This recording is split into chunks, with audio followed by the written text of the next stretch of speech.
তো फ्रेंड्स আশা করি সবাই ভালো আছে। দেশি মুরগি পালন থেকে আপনাদের জন্য একটা নতুন ভিডিও।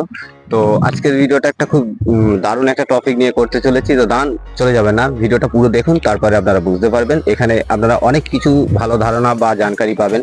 তো फ्रेंड्स আজকে যে বিষয়টা নিয়ে আলোচনা করব, তো সেটা হচ্ছে মুরগির ফাউল পক্স কেন হয় বা তার কারণটা কি, মেন হচ্ছে কারণটা।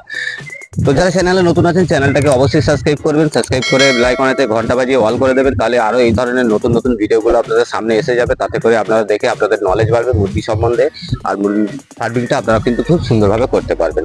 তো যারা চ্যানেল সাবস্ক্রাইব করে রেখেছেন তাদের অনেক অনেক ধন্যবাদ। চ্যানেলটাকে এত দূরে টেনে নিয়ে যাওয়ার জন্য, এত দূর আগিয়ে যাওয়ার জন্য তাদেরকে অসংখ্য ধন্যবাদ। তো ফ্রেন্ডস প্রত্যেকটা ভিডিও দেখার পরে একটা লাইক করে দেবেন। আপনাদের লাইকে কিন্তু আমাদের অনেক মোটিভেট বাড়ে, আমরা অনেক ভিডিও বানাতে উৎসাহ হই, বা আমাদের আরো এই ভিডিও আপনাদের নতুন নতুন ভিডিও দিতে আরো কিন্তু ভালো লাগে।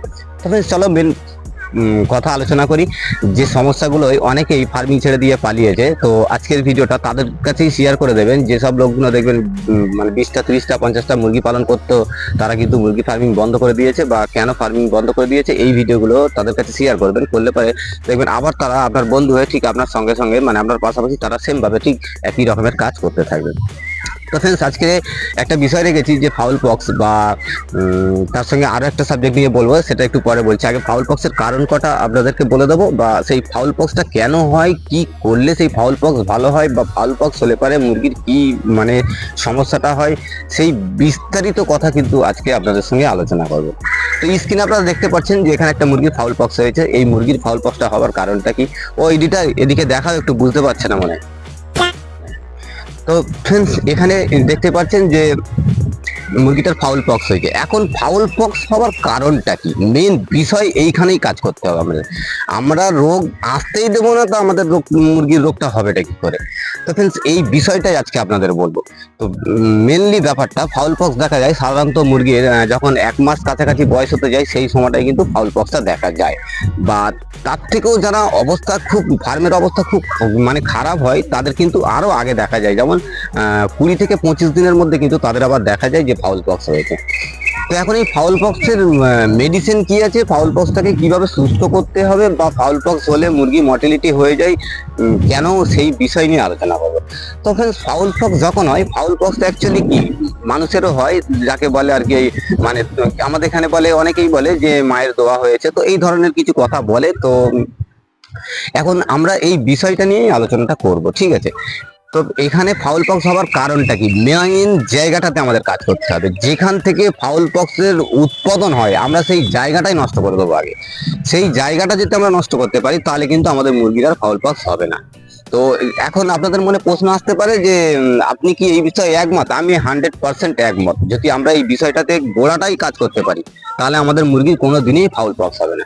তাহলে আমাদের কি করতে হবে সেগুলো জানতে হবে। তো জানার জন্য কি করতে হবে, ভিডিওটা পুরো দেখতে হবে। তো চলো এখন আগে গিয়ে বলি যে ফাউল পক্সটা কিভাবে আমরা মেন গোড়া থেকেই নষ্ট করে দেবো। তো ফ্রেন্ডস আমি দেখেছি অধিকাংশ ফার্মার যারা অল্প বিস্তারিত মুরগি পালন করে, তারা কিন্তু ডিঙ্কার ফিটার ব্যবহার করেই নয়।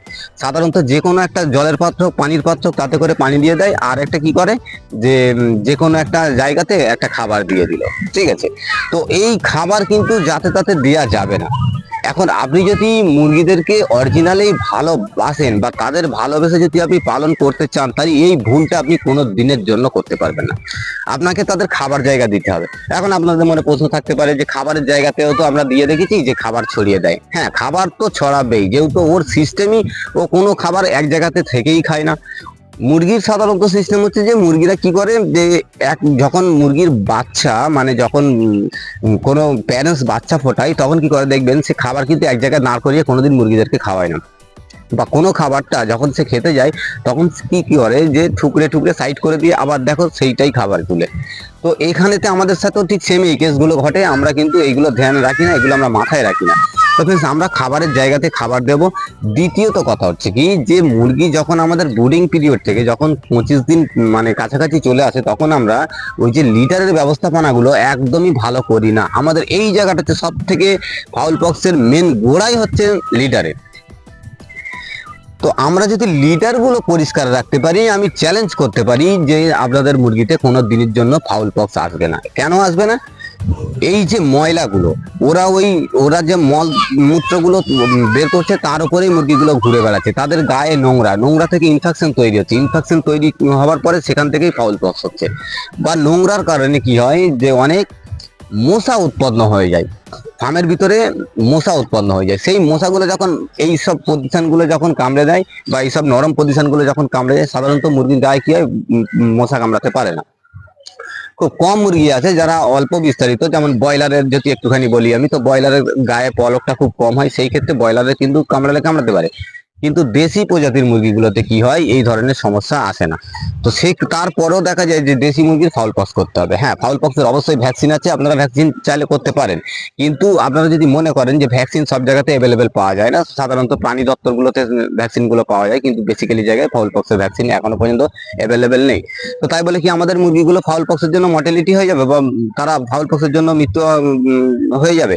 তো এগুলো আমাদের তো করতে দিলে হবে না। তাহলে আমাদের মেন জায়গাটাতে কাজ করতে হবে। আমরা প্রথমত লিটার ব্যবস্থাপনাটা এত সুন্দরভাবে পরিষ্কার রাখবো যে নিজে যেখানে থাকি যেরকম পরিষ্কারে থাকি, মুরগিদেরকেও সেরকম একটা পরিবেশ দিতে হবে।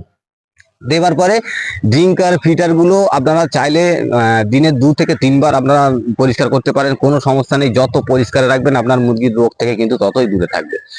আপনার খাবারের জায়গা আপনি সারাদিনে একবার ধুয়ে পরিষ্কার করে দিন সাবান দিয়ে। আপনার জলের জায়গাটা বা পানির জায়গাটা সেটা আপনি সারাদিনে 2 থেকে 3 বার পরিষ্কার করে রাখার চেষ্টা করবেন। যে গালাগুলোতে আমরা দেখি যে ড্রিঙ্কার যে বসানো থাকে, এই যে গালাগুলোতে মানে ওই যে ভুসি টুসি গুলো গিয়ে পড়ে তার গালাগুলো কি হয়, একটা কালারিং এসে যায়, নোংরা খুব ভালো সার্কেলে দেখা যায়। একটা ড্রিঙ্কারের ছবি এডিটর এখানে দেখিয়ে দেবে, তাহলে বুঝতে পারবো। তো এই জায়গাগুলো কিন্তু আপনাদের খুব সুন্দরভাবে পরিষ্কার করতে হবে, তাহলে কিন্তু আপনারা এই রোগ থেকে অনেক বিরত থাকবে। ঠিক আছে, তো এখন আমরা কি আলোচনা করব যে এই ফাউল পক্স হওয়ার কারণে মুরগির বডিতে কি ধরনের সমস্যাগুলো দেখা দেয়। তো ফ্রেন্ডস, যখনই মুরগির কোনো ফাউল পক্স হয় তার গায়েতে কিন্তু জ্বর আসে। সাধারণত মুরগি ঝিমায়। হ্যাঁ, মুরগি ঝিমাবার রিজনই হচ্ছে মুরগি ঠান্ডা লেগে গিয়ে তার গায়ে একটা জ্বর তৈরি হওয়া, যার কারণে মুরগিগুলো মানে বাঁচতে পারে না। তো এখানেতে আমরা যখন মুরগির দেখবো যে কোনো জায়গায় ফাউল পক্সের ছিটা ফোটা লেগেছে, বা আমরা দেখতে পাচ্ছি যে এইসব পজিশন গুলো কোনো জায়গাতে কালো হয়ে গেছে, তো সেখানেতে আমরা কি করব, সঙ্গে সঙ্গে আমরা যে কোনো আপনাদের কাছে যে কোনো অ্যান্টিবায়োটিক থাকুক, অ্যান্টিবায়োটিক আমরা একটা অ্যান্টিবায়োটিকের নিয়ম অনুযায়ী আমরা কিন্তু চালিয়ে দেবো। তাহলে তার কি হবে, তার ইন্টারনালি ভিতরে যে জ্বরটা হয়ে আছে সেখান থেকে কিন্তু সেই জ্বরটা সেটা কেটে যাবে। কেটে যাওয়ার পরে মুরগিটা কিন্তু সুস্থ ফিল করবে। এখন কি হবে, এই যে স্কিনের ওপরে যে দেখতে পাচ্ছেন, এই যে স্কিন গুলোতে দেখতে পাচ্ছেন যে ফাউল পক্স হয়ে গেছে, এটাকে তো সুস্থ করতে হবে। তবে সেটা সুস্থ করা খুবই ইজি একটা ব্যাপার, এখানে কোনো চাপ নেবার দরকার নেই। বা ফাউল পক্স সেরকম একটা খুব জটিলতার বিষয়ও নয় যে ফাউল পক্স থেকে মুরগি রিকভার করা যায় না। কিন্তু যারা গাফলুতি করে ফার্মিং এর ওপরে, যাদের কোনো মানে চিন্তাধারা থাকে না যে এই প্রাণীগুলো আমার দায়িত্বের মধ্যে আছে, আমাদেরকে বাঁচাতে হবে, তারা কিন্তু দেখা যায় যে ফাউল পক্সেও প্রচুর হারে মুরগি মারা যায়। তো এখানে কি করতে হবে, এই যে জায়গাগুলো দেখতে পাচ্ছেন যেগুলো আর কি এই ফাউল পক্স হয়ে গেছে, তো এখানে আপনাদের কাছে পটাশিয়াম যে থাকে, পটাশিয়াম কিনে এনে ওই পটাশিয়াম হালকা একটু বিস্তারিত পানির সঙ্গে গুলে আপনারা ওই পজিশনগুলো সারাদিনে 2 বার করে লাগিয়ে দেওয়ার পরে এই প্রবলেমটা কিন্তু সলভ হয়ে যাবে। তো ফ্রেন্ডস, আশা করি এই ভিডিওর মাঝখানে আপনাদেরকে একটা ভালো ধারণা দিতে পেরেছি, সুন্দরভাবে বোঝাতে পেরেছি। তো ভিডিওটা ভালো লাগলে অবশ্যই লাইক করে যাবেন, চ্যানেলে নতুন থাকলে চ্যানেলটাকে সাবস্ক্রাইব করে আমাদেরকে আরো উৎসাহ বাড়াবার চেষ্টা করবেন। ভালো থাকবেন, সুস্থ থাকবেন, নিজেদের খেয়াল রাখবেন। Take care.